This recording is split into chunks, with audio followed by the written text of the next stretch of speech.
La section que je vous présente maintenant parle des propriétés des langages hors contexte.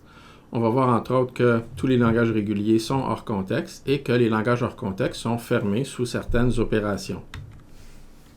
Premièrement, voyons que les langages réguliers sont tous hors contexte. On a donc que l'ensemble des langages réguliers est inclus dans l'ensemble des langages hors contexte. Pour le moment, on va seulement mettre une inclusion qui est potentiellement non stricte ou stricte.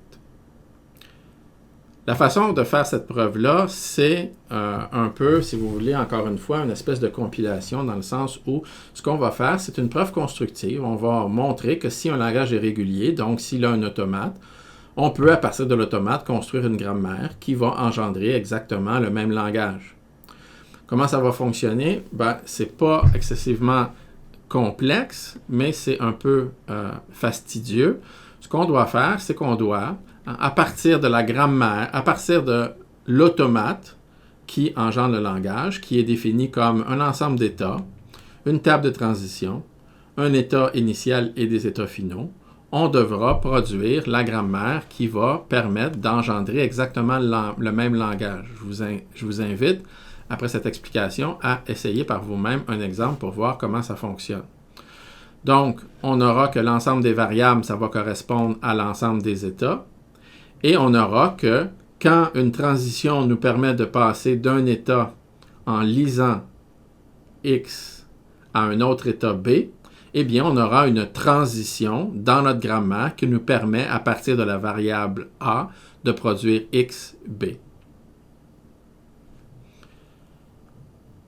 On aura aussi que A peut produire epsilon si A, l'état A, est dans les états finaux, et on aura que la variable initiale sera la variable Q0.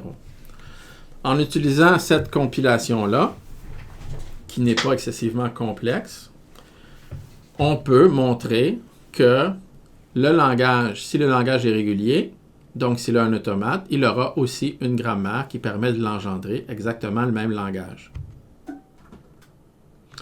On peut montrer aussi que les langages réguliers sont strictement inclus dans les langages hors contexte parce qu'on a vu que ANBN est hors contexte, mais ANBN n'est pas régulier.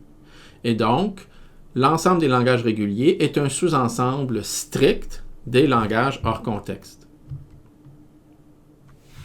Maintenant, au niveau de la fermeture sur les opérations, on a seulement une opération sur laquelle les langages hors contexte sont fermés. Les langages hors contexte sont fermés sous l'union. Il est très facile de montrer que les langages hors contexte sont fermés sous l'union. La preuve est une preuve, encore une fois, constructive, à partir de nos deux grammaires, une grammaire qui génère le langage L1 qui est G1 et une grammaire G2 qui engendre le langage L2.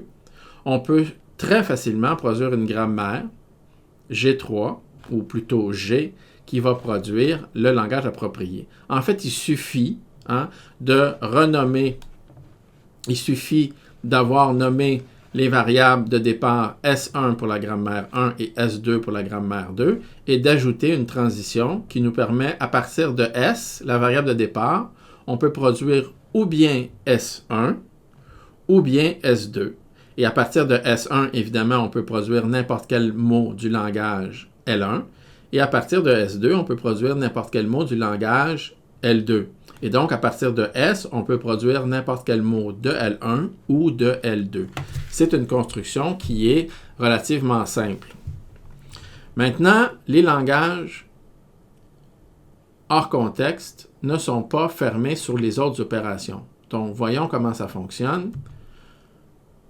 Voyons par exemple que la classe des langages hors contexte n'est pas fermée sous l'intersection. OK?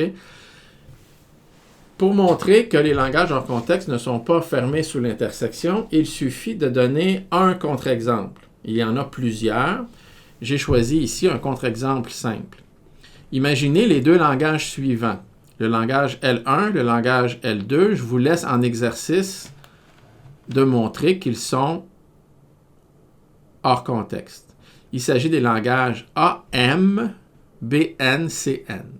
Et donc, on a un certain nombre de A suivi de autant de B que de C. La façon d'engendrer ce langage-là est relativement simple.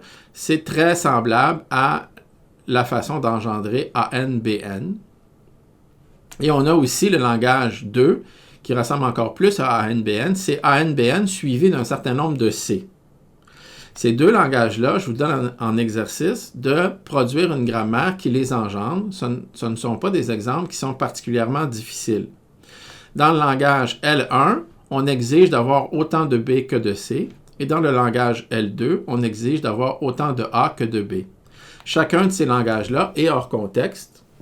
Encore une fois, c'est relativement facile à montrer. Par contre, si on fait l'intersection de ces deux langages-là, on va obtenir, pour faire partie du langage 1, il faut avoir autant de B que de C. Et pour faire partie du langage 2, il faut avoir autant de A que de B. Et donc, pour faire partie de l'intersection, il faut avoir autant de B que de C que de A. A, B, C. Ce que ça veut dire, c'est que l'intersection, c'est AN, BN, CN. Donc, on a deux langages hors contexte, L1 et L2. Leur intersection est égale à AN, BN, CN, et on sait que AN, BN, CN n'est pas hors contexte. Donc, on a un contre-exemple. Il existe au moins une paire de langages qui sont hors contexte, tels que leur intersection n'est pas hors contexte. Maintenant, les langages hors contexte sont fermés sous l'union. On sait que l'intersection peut être représentée comme des opérations d'union et de complémentation. En fait, l'intersection de deux langages, c'est en fait l'union, c'est le complément de l'union de leurs compléments. À cause de ce petit lemme de théorie des ensembles qui nous dit que l'intersection peut se calculer à partir du complément et de l'union, et du fait que l'union préserve le fait d'être un langage hors contexte, si le complément préservait le fait d'être un langage hors contexte, on devrait conclure que l'intersection la préserve aussi.